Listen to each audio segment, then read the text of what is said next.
Welcome back. In the last module, we uncovered the fundamentals of pointers. We learned what pointers are, how to declare and initialize them, and even we explored the basics of pointer arithmetic. Now, in this module, we will take our pointer skills to next level. This module is all about applying pointers in powerful ways. We will explore how pointers interact with arrays, unlock the potential of function pointers for modular and dynamic behavior, and deep dive into dynamic memory allocation to create flexible and efficient programs. By end of this module, you will see how pointers can simplify complex operations and open up a whole new level of programming efficiency. So let's get started. To begin with, let's establish a relationship between arrays and pointers. What is an array? In C, an array is a block of contiguous memory allocated for a fixed number of elements, right? Let's declare an array A, say int A of 5 elements containing values say 10, 20, 30, 40 and 50. How this array is represented in the memory? Whenever array is declared, a contiguous block of memory is reserved. Let's say we have this block starting at address 1000, which represents this array, assuming the integer size is 4 bytes. Then what will be this address? 1004. This will be 1008. This address will be 1012, and this address will be 1016. And we have elements 10, 20, 30, 40 and 50. Here A is the name of the array, but what exactly is the meaning of A? The name of the array acts as a constant address to its first element. But here is the key part. When you use array name in most expressions, it decays to a pointer to first element. Let's understand this with the help of an example. Let's print the address of first element of the array. Let's write two printf statements. Printf address of A of 0th element is %p, comma A.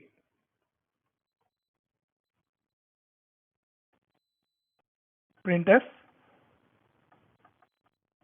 address of A of 0 %p, comma address of A of 0.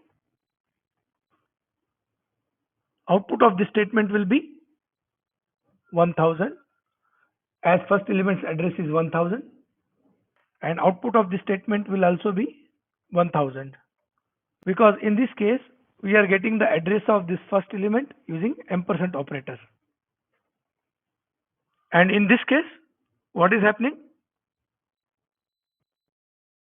The array name decays to a pointer. Now let's understand the concept using this example. Here we have array containing 5 elements. So what will be the output of these print statements? This print statement prints the address of A, which is the base address of the array, and this statement prints the address of first element of the array, address of A of 0. The output should be same for both scenarios because both prints the address of first element of the array. What will be the output of size of A? Size of A gives the entire size of the array, entire array size. What will be the size of address of A of 0? What is address of A of 0 here? It's a integer pointer which points to the first element of the array. So its size should be 4 or 8 bytes depending on the platform. What is the size of A of 0? What is A of 0? It's a integer variable which is the first element of the array. So its size should be 4 or 8 bytes. How can we obtain the total number of elements in the array? So we can simply calculate the size of entire array divided by size of one element of the array, which should give the array size. So here output should be 5 because we have 5 number of elements. Now let's compile this program and check outputs. Here, as you can see, the address of A and A of 0 is same. And size of A is 20, which is nothing but the total size of the array. And size of address of A of 0 is 8 because integer pointer is of 8 bytes on this platform. And what is the size of A of 0? It's 4 because integer is 4 byte on this platform. And what is the total array size? It's 5. Here the key point to note is size of A gives the total size of the array, and size of address of A of 0 gives the size of a pointer to the first element. Now let's see how arrays can be passed to function as arguments. Let's define one main function. Int main. Let's declare one array. Int A of say 5 elements containing elements 10, 20, 30, 40 and 50. And we want to write a function to print these array elements, which means we need to pass array as an argument to function and function should print elements. So how can we do that? Let's see.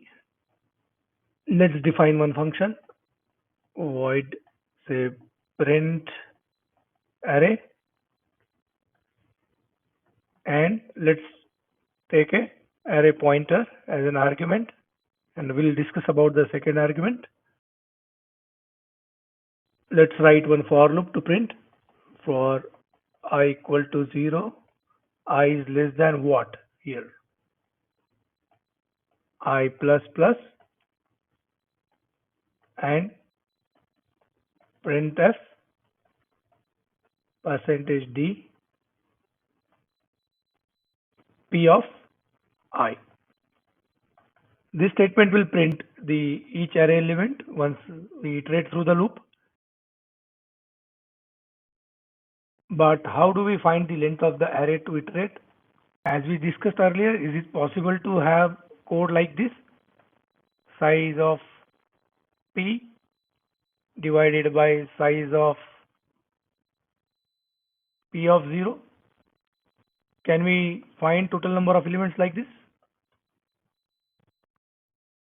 No, it will not work because when we pass array as a function argument, it decays to an integer pointer.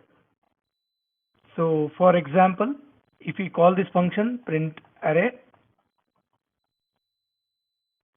and pass array to the function, then this array will get decayed into an integer pointer as we discussed earlier. So we need to pass the size of array as second argument. So let's pass the size as 5 and let's accept it in some integer variable, say n, and we can press n here. So here important point to note is when we pass array to a function as argument, then it decays to a pointer. Here this int star p will act as a pointer to the first element of an array and not the entire array size, which is why we need to pass a size as second argument. Now let's understand slightly tricky but important concept, pointer to arrays. A pointer to an array is different from a pointer to single element. A pointer to an array points to an entire array block, not individual elements. For example, if you have 2D array, this type of pointer is essential for navigation. Let's understand this with the help of an example. Let's declare one two-dimensional array, say int a containing 2 rows and 3 columns, say containing values 10, 20, 30, and 40, 50, 60. Now let's declare one pointer to an array int star ptr of 3. What does this statement mean? It means ptr is a pointer to an array containing 3 elements. Now let's assign array base address to ptr. ptr equals to a. So here ptr will point to entire first row. What will happen if we increment ptr? Say ptr plus plus. Will it point to this element, second element? No. After incrementing, ptr will point to the second row. Incrementing ptr will skip an entire row, not just one element. Once you have a pointer to an array, you can use it to access elements in structured way. Let's see how. Let's print this two-dimensional array using ptr. Let's write proper loops. For int I equal to 0, I is less than number of rows, which is 2 in our case, and I plus plus. And for j equals to 0, j is less than 3, j plus plus. And print f percentage d ptr of I and j. ptr of ij works just like accessing elements of the array directly because ptr points to rows and j accesses elements within those rows. This is a foundational concept for working with multi-dimensional arrays efficiently. Now let's understand concept of array of pointers. Array of pointers is a very powerful tool in C programming. It allows you to manage memory more efficiently and work with data dynamically. So what exactly is an array of pointers? It is simply an array where each element is a pointer. Let's understand this with the help of one example. Let's say we declare one array of pointers containing 3 elements. We'll see how to declare, but let's understand with the help of one example first. Let's assume this is an array of pointer aptr, and we have 3 variables. Say one variable is located at 1000 address, a variable. Other variable is located at 2000 address, let's say it's b variable, and one more variable c located at 3000 address. This array of pointer aptr is a pointer where each element in the array will hold the address of other variable. In this case, it can hold address of a, this can hold address of b, and this can hold address of c. So if we say address of a, address of b, and address of c, then here we can have 1000, 2000, and here 3000.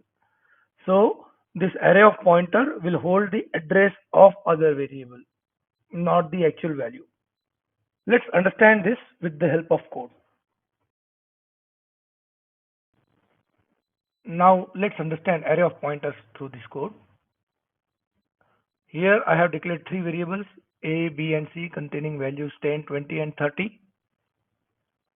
How do we declare a simple array? Int array of 3, like this, right? Similarly, we can declare array of pointers like this. Int star array of ptr of 3, which means this array will hold addresses, not values. So it will hold 3 addresses. Now let's assign address of these variables at each of the locations. So let's assign address of a here to index 0, address of b to index 1, and then address of c to index 2. Now, how do we access value of A, B, and C through this array PTR? Let's print these values. So, value of A, how do we access? We can use star operator to dereference. And where is the pointer for A now? It's ARR of PTR of 0. So here AR of PTR of 0 is a pointer which is pointing to A. And how do we dereference the pointer? Using star operator. So this should give the value of A. Similarly, to print value of B and C, we can write statements like this. Star array PTR of 1 will give the value of B, and then star array PTR of 2 should give the value of C. Now let's compile this code and check the output. Let's run the code. Here, as you can see, we get the value of A as 10, B as 20, and C as 30. And we are accessing these values through array of pointers. That's it for this session on pointers and arrays. Keep practicing and see you in the next one.